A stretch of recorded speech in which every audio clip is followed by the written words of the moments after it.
More than half of our Earth's surface is made up of bodies of water. Water that we drink from, but also water that's home to millions of species of plants and animals. These plants and animals contribute to a balanced ecosystem that even humans depend on for survival.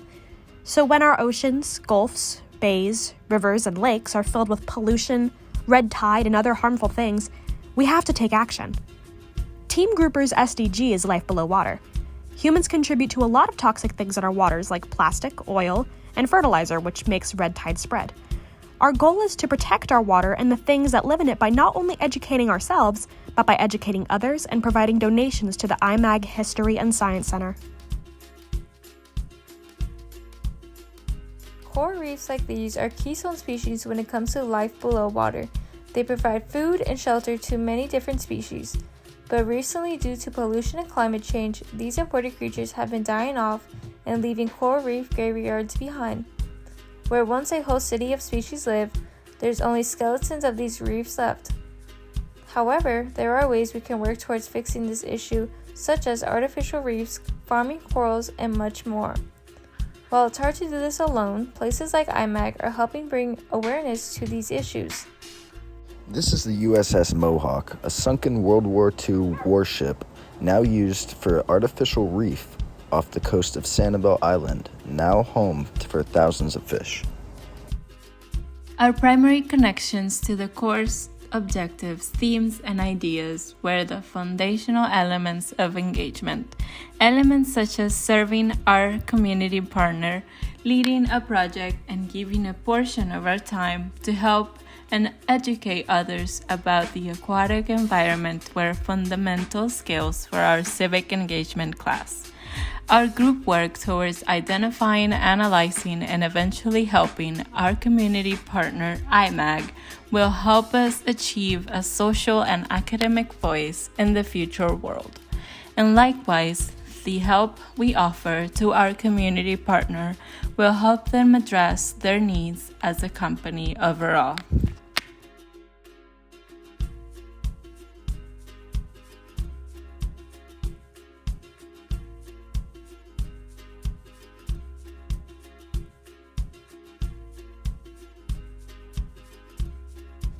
On my last visit to IMAG, I had the chance to sit and discuss with IMAG's head educator and volunteer coordinator, Emily Fick, and ask her a few questions we had in mind. I began by asking how IMAG could utilize the $200 we expect to collect, as well as how their Science Center connects with our chosen SDG. Emily mentioned how IMAG's current goal is to raise enough money to introduce a new touch tank to the facility. However, that costs thousands of dollars. So instead, she said they would put her money collected to pay for things such as vet visits for their stingrays, sharks, snappers, and other aquatic species they take care of. $200 is also enough for a brand new filter for a tank that needs it, food for larger animals such as stingrays and sharks, and overall useful for small but important resources that are needed when taking care of marine life. Emily also explained how IMAG's goal is to educate people on how they can help the sea life. They educate specifically on why they have marine life at their center and how each species is an animal ambassador, meaning an animal that is used to educate the public about their species and not an exhibit. The main thing we've learned is that being an active citizen while having a group rather than being alone will always provide a lot more help to whatever we're working towards.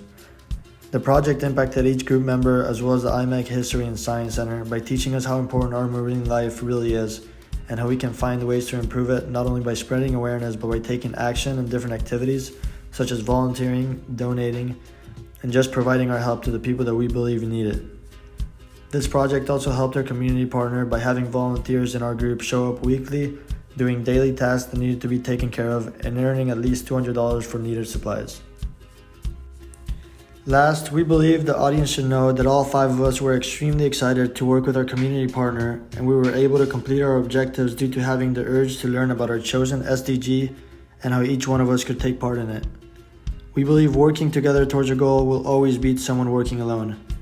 With that being said, if this was your first step to being an active citizen, don't let it be your last.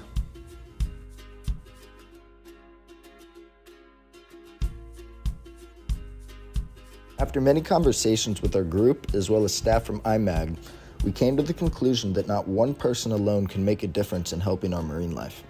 However, we plan to educate the general public on what they could do to help their local as well as all marine life in general.